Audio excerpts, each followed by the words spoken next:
Ngayo nguko rero umwana w'umukire yagize gutya amuterera ivi bitewe no kuba ngo afite amafaranga, afite ngo inkomoko mu gihugu cy'ubwami muri Nigeria. So ni inkuru tugiye kuganira tugarukaho ku nkuru ya Francis Mpundu igiye iri kugenda itambukwa hirya no hino, ukuntu bagize gutya bamutera ivi nawe mu magambo atuje ahita yemera ati yego. Reka tubigarukeho rero ukuntu byaje kugenda. Uyu munsi rero tubafite inkuru ikomeje guca ibintu ku mbuga nkoranyambaga, inkuru y'urukundo itandukanye n'izindi mwari mumaze igihe mwumva. So umunyamideli akaba n'umuhanzi ukomeye hano mu Rwanda wita Francis Mpundu yambitswe impeta y'urukundo n'umusore ufite inkomoko mu bwami bwo muri Nigeria witwa Makutare. So uyu musore rero bivugwa yuko ngo afite amafaranga menshi kandi yari amaze igihe kirekire ari mu rukundo. So rero mu ijoro ibi byabaye mu ijoro ryo kuwa 15 Ugushyingo 2025 mu kiganiro gikunzwe gutambuka cyane kuri Secret Story, gitambuka kuri Canal Plus na Magic. Ariko se byagenze bitewe kugira ngo uyu musore yabivuze abihereye he? Kuki abantu bakomeje kuvuga ko ari we bw'ubukwe bw'umwaka? Reka tugende tubigarukaho umunota ku munota. So ntizi masegonda make kandi subscribe ufungure inzogera kugira hatazagira video n'imwe igucika iturutse hano. Reka tugaruke rero kuri Francis Mpundu. So amazina ye rero akunzwe gucishikanwa ku mbuga nkoranyambaga kubera impano ze n'ubuhanzi no kuba ari icyamamare n'ibitaramo yagiye yitabira hirya no hino. So Makutare we rero amakuru ye yizewe ni uko avuga ko akomoka mu muryango ukize kandi ngo wabahiga ngo ufite nk'amafaranga, ngo afite amafaranga menshi cyane, igisekuru cye gikomoka mu bwami.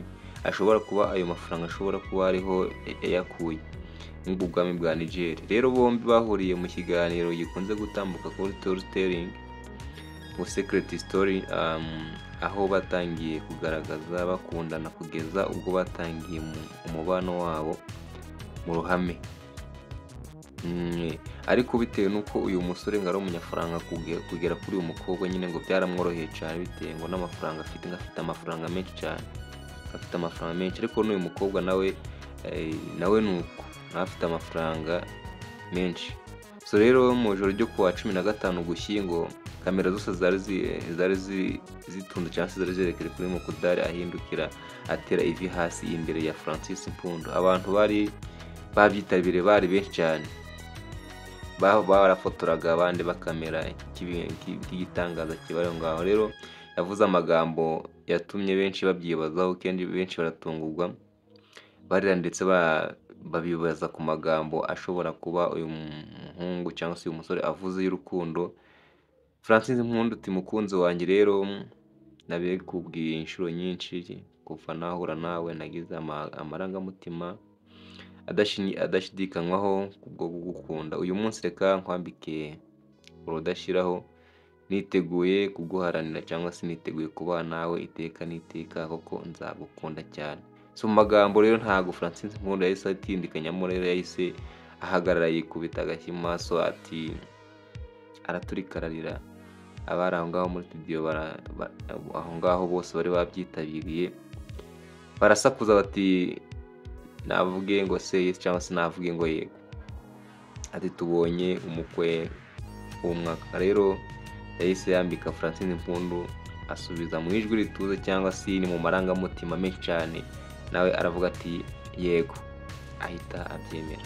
So rero uyu musore amakuru avuga ko Makutare afite amahirwe menshi yo kwegukana iri rushanwa rya Secret Story. Batangaza ko uwatsinze ashobora kuzabona miliyoni zirenga 50 amafaranga y'u Rwanda. Ibi bituma abantu benshi bibaza niba ibi ari urukundo rw'ukuri cyangwa se niba harimo n'izindi nyungu irimo ubukungu n'ubwamamare bigiye bitangaje. Rero none se wowe wumva urukundo ruzarangira mu bukwe cyangwa ni bya bindi bya showbiz gusa? Mureke tugende tubitega amaso by'urukundo n'uyu munyanijeri ufite amafaranga, tugende tubitega amaso kuko ntawamenya icyo ikiri imbere. Tuzagenda tubimenya hirya no hino. Ikintu nakubwira ukande subscribe ufungure inzogera kugira n'indi story turi buze kumenya cyangwa se ku bishobora kuba byaba tubashe kuba twabikubwira. Hano turabakunda cyane, Imana ibarinde. Wibagirwe gusiga igitekerezo cyawe.